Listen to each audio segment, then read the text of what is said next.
Aleluia. Boa noite, Wesleyano Industrial. Glória a Deus, quantos estão felizes aí?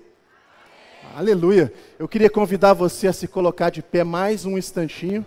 Amém? O pastor David está preocupado aqui, esqueci de fazer menção ao pastor Balmana, o pai da Renata, está aqui conosco também. Aí eu falei com o pastor David, fica tranquilo que ele já é de casa, né? Não tem que fazer menção, não é visita de jeito nenhum, então fiquem à vontade.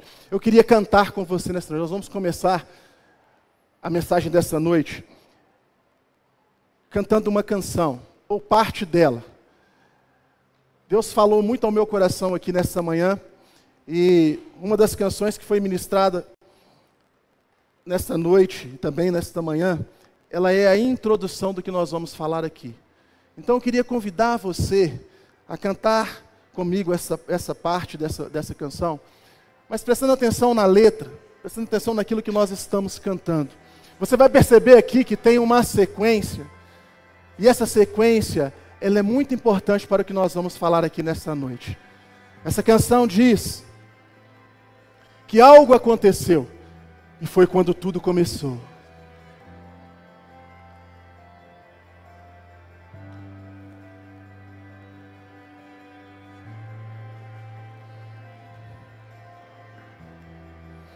A morte venceste, o véu tu rompestes, a tumba vazia agora está.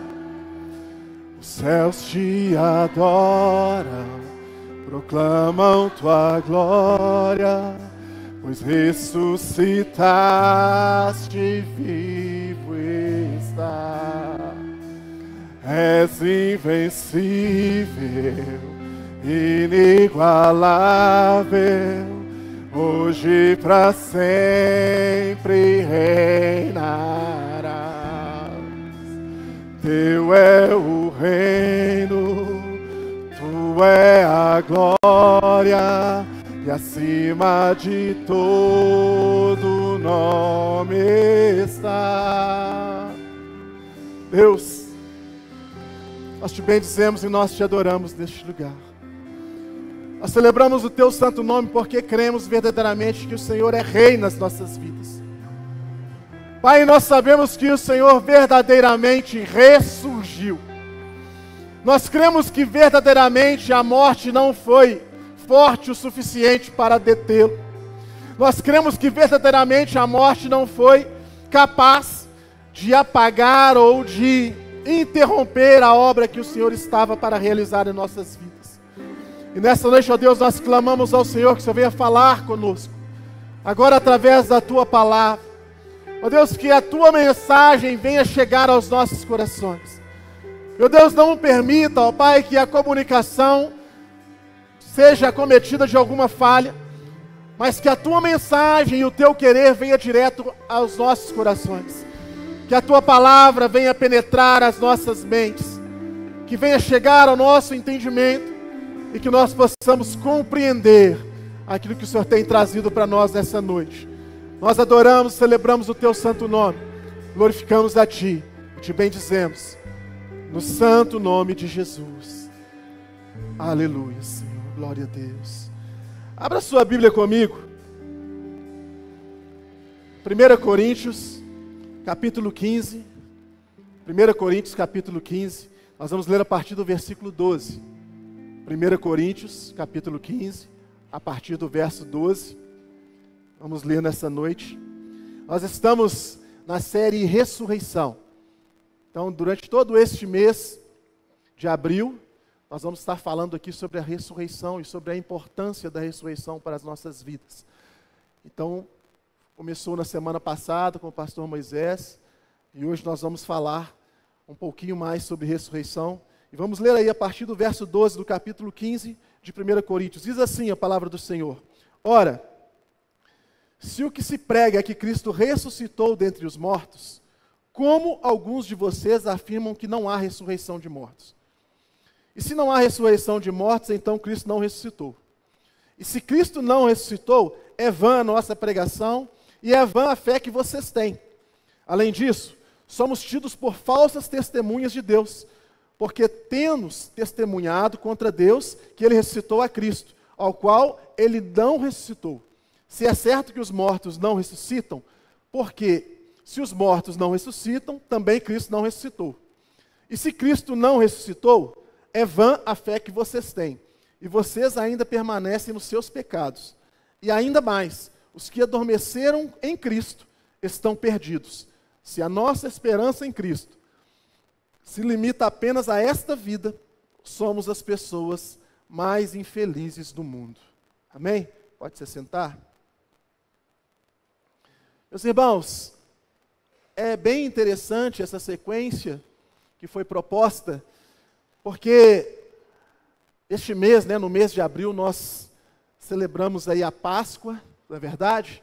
Onde nós, na verdade, celebramos ou nos lembramos, nos recordamos da ressurreição de Cristo. Todos nós cristãos cremos, confiamos e acreditamos que Ele ressuscitou, que Ele vive.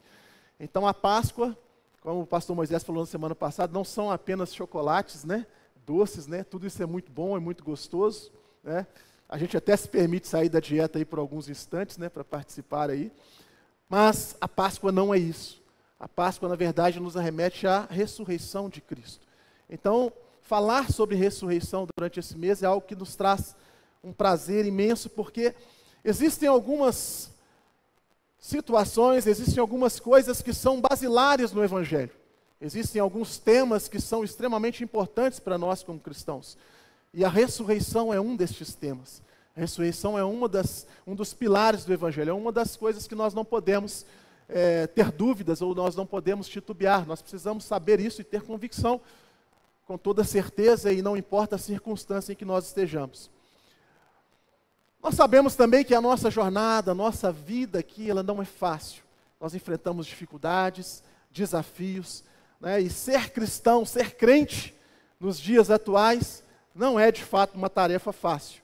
Na verdade, nós estamos andando, nós estamos caminhando na contramão do mundo, não é verdade? Tudo aquilo que nós acreditamos e que nós temos como valores, como princípios dos quais nós não podemos abrir mão, dos quais nós não queremos e não podemos negociar, nós vemos que os valores pregados ou demonstrados lá fora são completamente o oposto disso. Então, de fato, se comportar ou estar como um cristão lá fora, que é o lugar onde nós precisamos fazer isso de fato, não é uma tarefa fácil. Então nós vamos falar aqui sobre a ressurreição, porque este é um tema que, às vezes nós falamos pouco dele, e eu costumo dizer que o óbvio precisa ser dito. Muitas vezes nós nos esquecemos, achamos que isso é tão óbvio, que isso é tão normal e tão natural que não tem razão, ou não tem motivo, ou não tem cabimento, como diziam os antigos, alguém não entender ou não conhecer, não saber sobre isso, mas a coisa não é bem assim. Costumo também dizer que Deus não joga a conversa fora. E tudo que está na Bíblia é porque tem uma importância para nós. Nem tudo o que aconteceu, nem tudo o que se passou, nem todos os detalhes foram escritos aqui. Então eu preciso entender, nós precisamos compreender que aquilo que foi escrito é o que de fato é importante para nós. A Bíblia não é um livro qualquer, não é um livro natural que foi escrito por pessoas que tinham um domínio da escrita, mas é um livro que foi inspirado por Deus. Então nós precisamos crer que tudo aquilo que consta na Bíblia é aquilo que Deus entendia como essencial para as nossas vidas. É o que nós precisamos conhecer e saber de fato, para que nós tenhamos uma jornada vitoriosa. Mas para falar sobre essa jornada vitoriosa, eu gostaria primeiro de passar por algumas definições.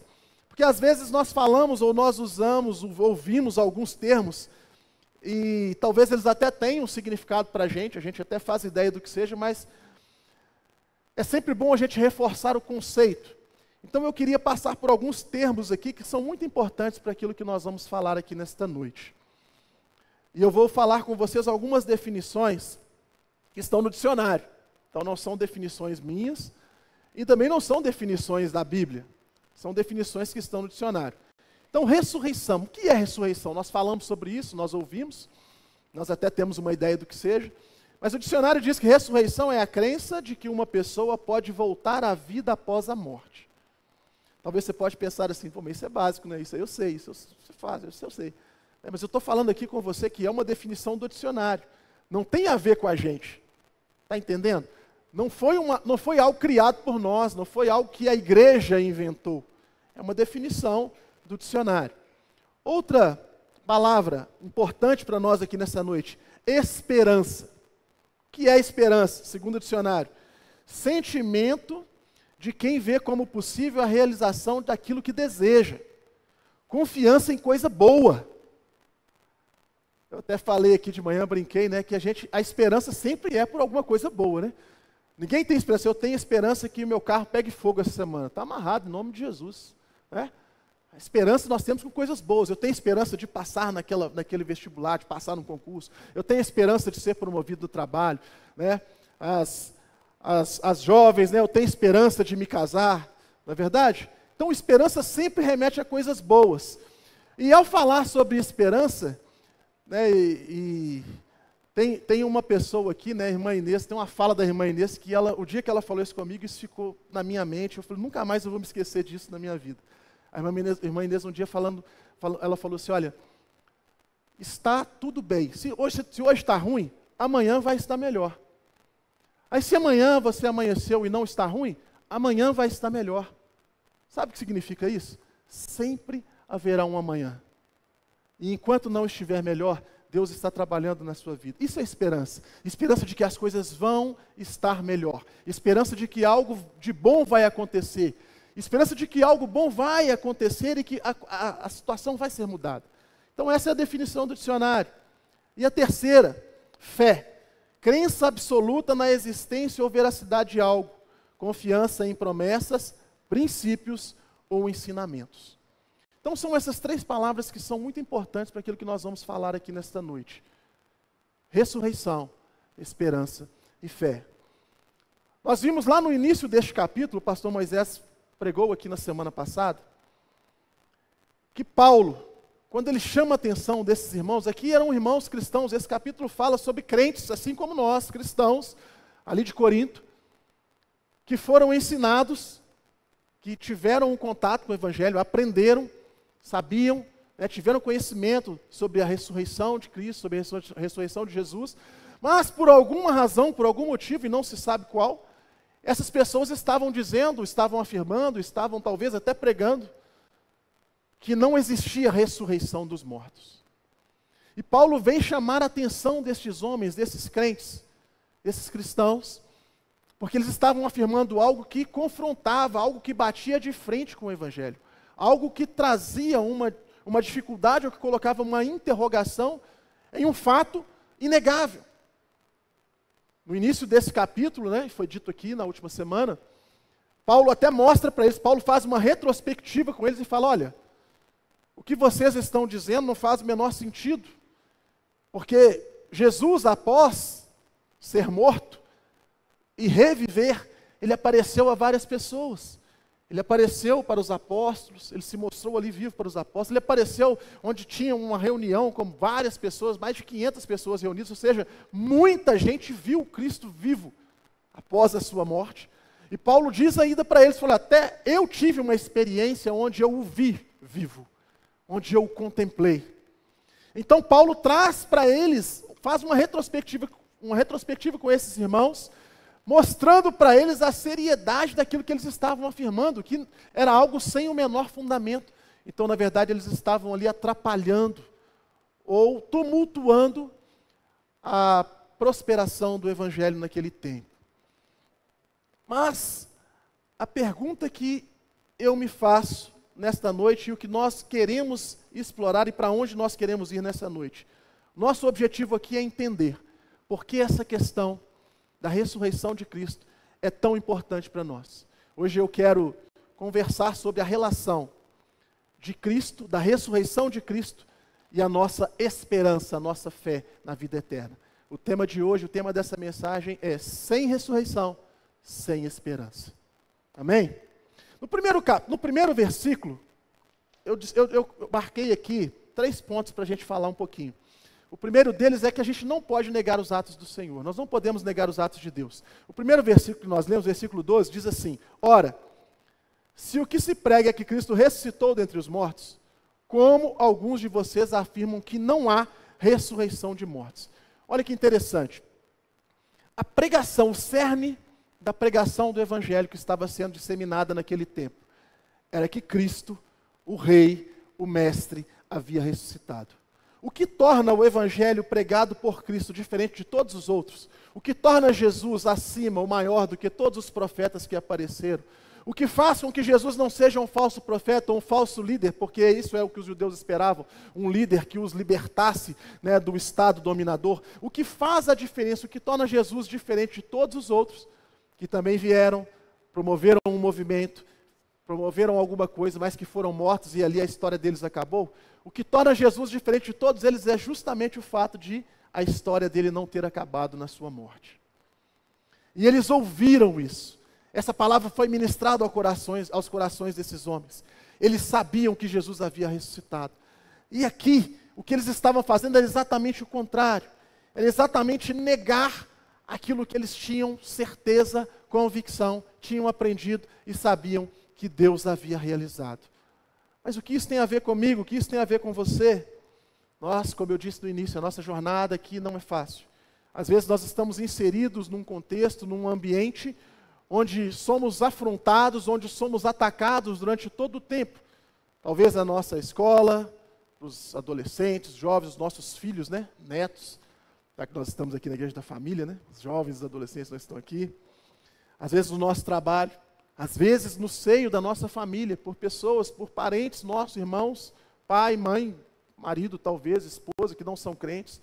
A nossa fé ela é afrontada. Às vezes nós somos atacados. E muitas vezes, nesses momentos de ataque, nós temos dificuldade de defender de fato a nossa fé. Nós temos dificuldade de mantermos a posição firme, crendo e confiando e afirmando sempre que aquilo que Deus fez, foi Deus quem fez.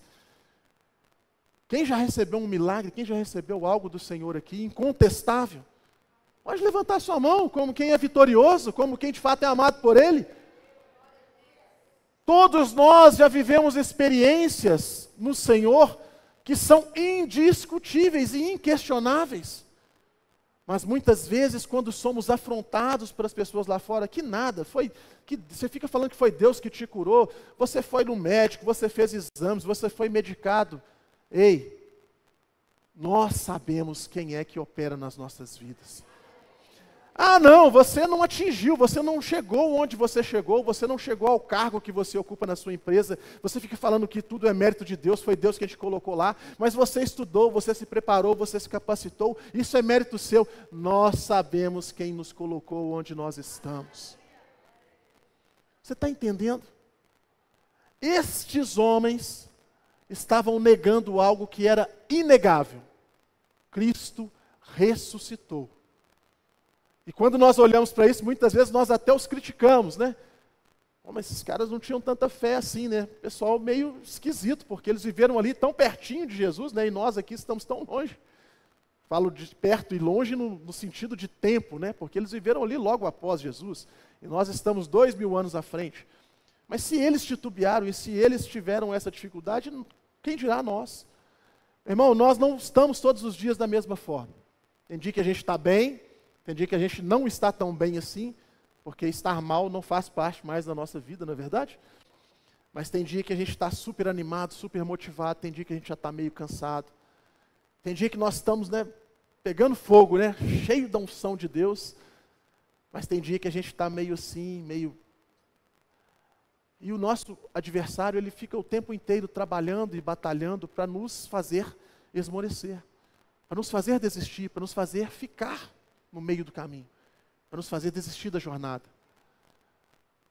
Então, se eles falharam, nós também podemos falhar.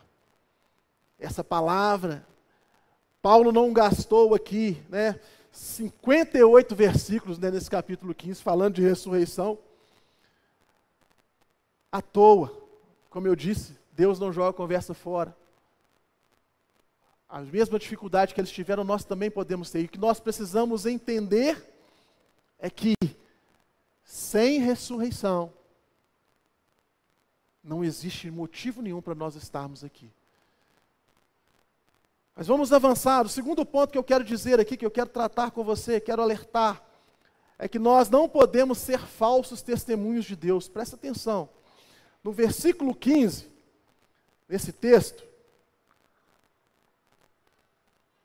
o versículo 15 diz o seguinte: além disso, somos tidos por falsas testemunhas de Deus, porque temos testemunhado contra Deus que ele ressuscitou a Cristo, ao qual ele não ressuscitou, se é certo que os mortos ressuscitam. Olha, para vocês entenderem a importância da afirmação que estes homens estavam fazendo. Quando eles afirmavam que não existia ressurreição dos mortos, logo invalidava-se que Jesus havia ressuscitado. Só que a pregação de Paulo e a pregação dos apóstolos era que Deus havia ressuscitado Jesus. A pregação é que Deus havia ressuscitado o seu filho. Então, quando esses homens estavam afirmando que Jesus não havia ressuscitado, eles estavam também colocando em xeque Paulo e os demais apóstolos, e todos os pregadores daquele tempo que pregavam que Deus havia ressuscitado Cristo, colocando esses pregadores, estes homens, como falsas testemunhas de Deus.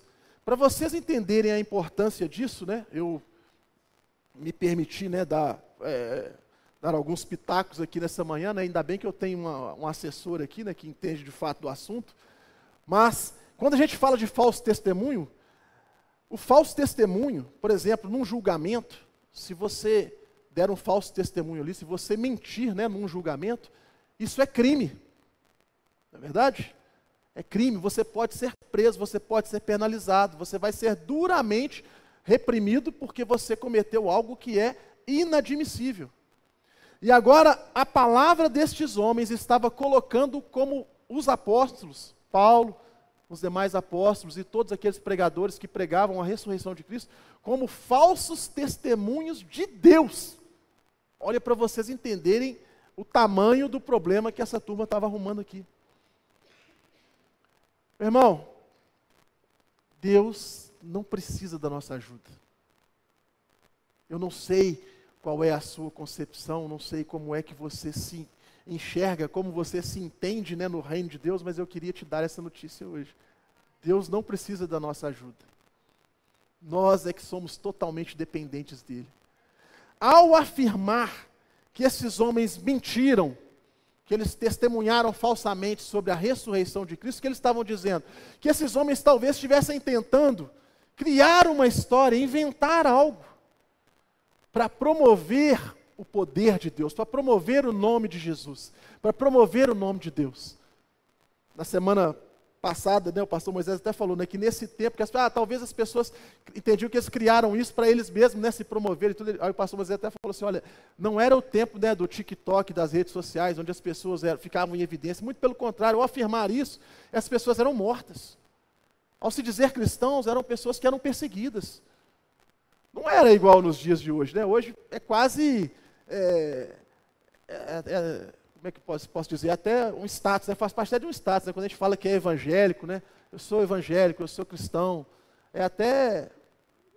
gera até é bom, né? As pessoas veem isso hoje com bons olhos. Não era assim nesse tempo. Afirmar que era cristão era colocar a sua vida em risco, e muitas vezes as pessoas eram maltratadas, castigadas, ameaçadas, torturadas para que negassem, e elas morriam afirmando isso. Então, não faz o menor sentido, então, agora, esses homens, essas pessoas que tiveram contato com o Evangelho, afirmar que os discípulos, que os apóstolos, que os pregadores estavam criando algo para promover o nome de Deus. Deus não precisa da nossa ajuda.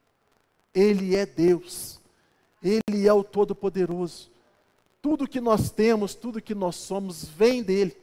Então Ele não precisava disso. Ele chama atenção sobre isso. E outra questão que é importante nós lembrarmos, uma das coisas mais abomináveis aos olhos do Senhor é a mentira. A palavra do Senhor afirma que o pai da mentira é o diabo. Agora, eu afirmar que houve ali uma mentira, com o objetivo de promover o reino de Deus. Jesus ressuscitou. Nada, não ressuscitou nada, não existe esse negócio de ressurreição. Olha o tamanho da seriedade, olha o tamanho da importância dessa afirmação destes homens. E o terceiro ponto, que eu gostaria de trazer para você é que nós não podemos retomar a condição de escravos do pecado. Versículo 17 e 18 diz o seguinte: se Cristo não ressuscitou, é vã a fé de vocês, é vã a esperança de vocês. E vocês ainda permanecem nos seus pecados. E ainda mais, ou o pior, os que adormeceram em Cristo estão perdidos. Por que eu quis iniciar aqui cantando esse trecho desta música que nós cantamos nessa noite? Esse trecho começa dizendo: a morte venceste. É a primeira frase, é a primeira expressão. Depois dela tem uma sequência. A morte venceste, o véu tu rompeste, a tumba está vazia, o céu te adora, proclama a tua glória, tu agora reinas sobre todos, teu é o reino, tu é a glória, acima de todo nome estás. Tudo isso vem depois de a morte venceste. O pecado foi derrotado na morte de Jesus na cruz. Quando ele morreu na cruz, o pecado perdeu completamente o seu poder de subjugar as nossas vidas. Mas o reino de Jesus começou no momento em que ele ressurgiu. Ele começa a reinar quando ele ressuscita. Então preste atenção, havia um plano que foi traçado por Deus lá no início, desde antes de todas as coisas. O plano da restauração completa. Esse plano tinha diversas etapas. A ressurreição é o último ponto, é a última etapa desse plano. Então, negar a ressurreição de Cristo é invalidar aquilo que Deus fez. O selo, o cheque, a assinatura final de Deus está na ressurreição. A partir da ressurreição, Jesus se torna o Senhor, o Rei sobre as nossas vidas. A palavra de Deus diz, Jesus disse, ele afirmou, que ele estaria conosco todos os dias, até a consumação dos séculos. Todos os dias. O dia que você está bem, ele está contigo. Mas o dia que você está mal, ele também está contigo. O dia que você está triunfante e vitorioso, ele está contigo. Mas no dia de derrota, o dia de amargura, o dia de tristeza, ele também está contigo. Ele nunca nos abandona, mas só é possível que ele esteja conosco todos os dias, porque ele ressuscitou. Se Jesus não houvesse ressuscitado, não era possível que ele estivesse vivendo em nossas vidas, em cada um de nós, e nos conduzindo dia após dia, de glória em glória e de vitória em vitória. A ressurreição, ela coloca definitivamente, coloca um ponto final no jugo do pecado sobre as nossas vidas. E quando nós afirmamos que a ressurreição não existiu, eu invalido todo o resto e eu volto para debaixo desse jugo. A palavra do Senhor diz que ele levou sobre si as nossas iniquidades. Sobre ele todo o nosso pecado. E é por isso que hoje nós não somos mais pecadores. Hoje nós vivemos triunfantes. Ah, o pecado acabou. Não, o pecado está aí.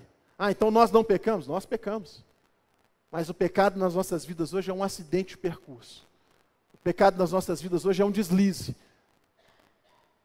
Sou capaz até de dizer que é uma escolha mal feita. Mas nós não vivemos em pecado. O pecado agora não é uma condição de vida para mim e para você.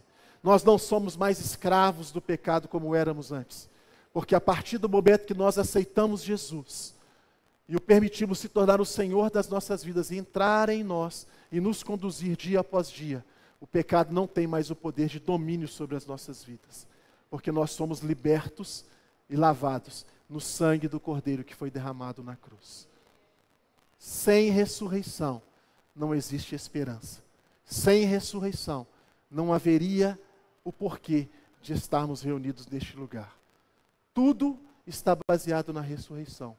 Nós não cremos num Deus que morreu. Não temos um ídolo que morreu, que fez algo notável, que construiu algo admirável e que nós temos um respeito absurdo por ele e o admiramos por isso.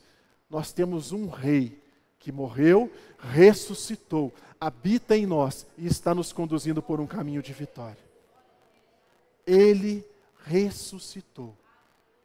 Por isso, nós continuamos tendo esperança, fé e certeza, convicção de que vamos habitar na glória com Ele, de que vamos viver a eternidade com Ele e de que seremos, de fato, abençoados e conduzidos por Ele enquanto aqui estivermos. Quero convidar você a se colocar de pé nesta hora, vamos orar e nós vamos preparar, porque Ele vive, nós vamos preparar para tomar a ceia que celebra exatamente, que lembra-nos exatamente deste sacrifício. Mas antes eu quero orar contigo, orar com você. Já quero pedir aos pastores, missionárias, presbíteros que estiverem aí para subir para cá, para nos ajudar aqui a servir a ceia. Quero que você feche seus olhos nesta hora. Eu quero orar com você.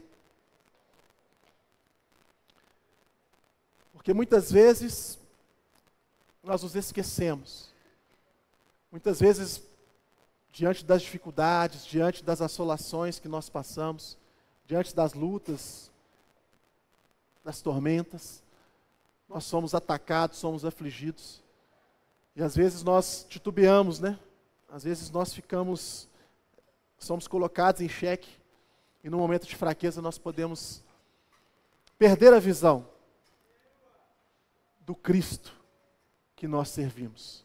E eu quero te dizer que o Cristo que você serve, o Cristo que você aceitou um dia e que se tornou o Senhor da sua vida, está vivo. Ele ressuscitou. Se existe um lugar desocupado hoje, é o túmulo de Jesus. Ele não está lá. Ele ressuscitou. Feche seus olhos nesta hora. Pai, nós te bendizemos e nós te adoramos mais uma vez. Celebramos e glorificamos o teu santo nome. Adoramos a ti.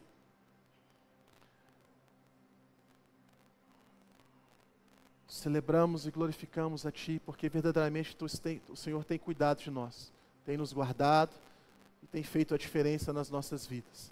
Pedimos ao Senhor que o Senhor venha nos conduzir dia após dia, que o Senhor venha trabalhar os nossos corações e as nossas mentes.